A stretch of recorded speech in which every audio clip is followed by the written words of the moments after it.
And for your next feature, we have an HJC DS-X1 Enduro helmet. These range from about $245 to $260 online. Doesn't look like it's a Snell approved helmet. There's no Snell sticker on it. It is a DOT approved helmet.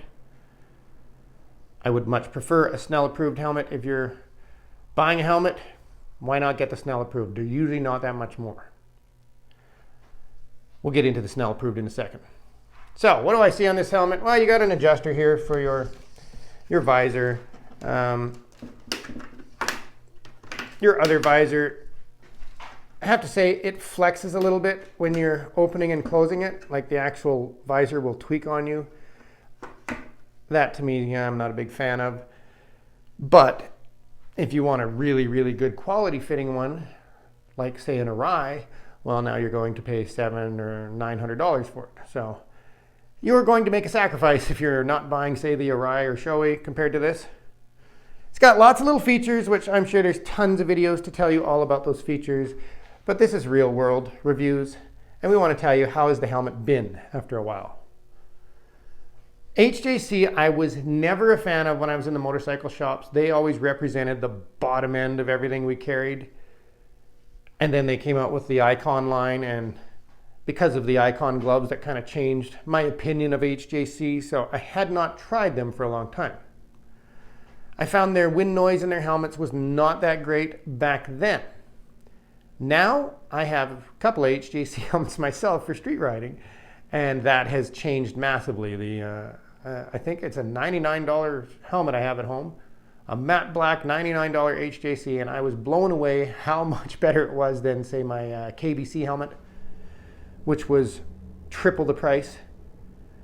So HJC, in my opinion, has definitely improved in some areas.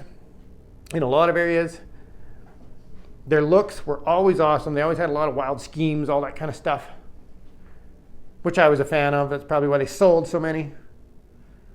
But how has this helmet been? Well, for starters, he's had zero issues with it. Even though this visor seems a little bit wonky to me, it doesn't fit very well when you get to the top. It's very loose and sloppy. Probably just an adjustment to tighten it. I just don't like how it fits that particular visor. Other than that, the helmet itself is pretty decent. It's got a lot of cool features for $250, and it has lasted with zero issues. I'm not going to try this helmet on myself because this is my brother's helmet, and I'm one of those people who, I don't let anybody put my helmet on because I don't want to change the shape. All of a sudden it doesn't fit my head anymore, and now you start getting wind noise. So we're not going to try his helmet on.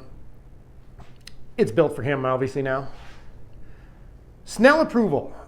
Why that is important to me. I don't know if everybody knows it.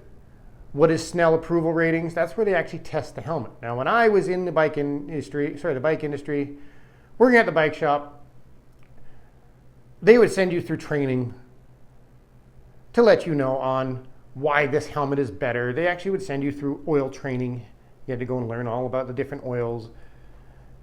And what I learned about Snell approvals is they would put the helmet on this big ball and they would smash it into a big plate. And it had a whole bunch of sensors around it, and it would literally measure all of the pressure around your helmet as it gets stretched across your skull. So, in order to get a Snell approval rating, it could not exceed a certain amount of pressure. And if you say get a $200, $300 Snell approved helmet, well, that helmet might only take one hit before it exceeds that pressure. So the first hit you might be fine, but if you're rolling down the highway and your helmet keeps hitting the ground, well, that's when you want the Shoei or the Arai. They're probably going to take, 3 or 4 hits before exceeding that limit. So when you're standing there looking at, hey, which helmet should I buy? How important is your head to you? You want one hit and that's it? Or do you want 3 or 4 hits and you're fine? So that's what I was told and taught about Snell approval, why it was so important. DOT, well, anybody can put that DOT sticker on. You don't even need the DOT approval to get in this country. So the DOT, in my opinion, really isn't a valuable sticker to have on your helmet. it really means nothing to me anymore. Out in the world it might, but to me, having DOT means squat. You need a good Snell approved helmet, and I mean a good one. But if you're got a budget, still get a Snell approved one. Guess you just got to sacrifice and get a lower end one that has wonky visors. I don't think HJC is ever sponsoring me for that one. All right, let's move on.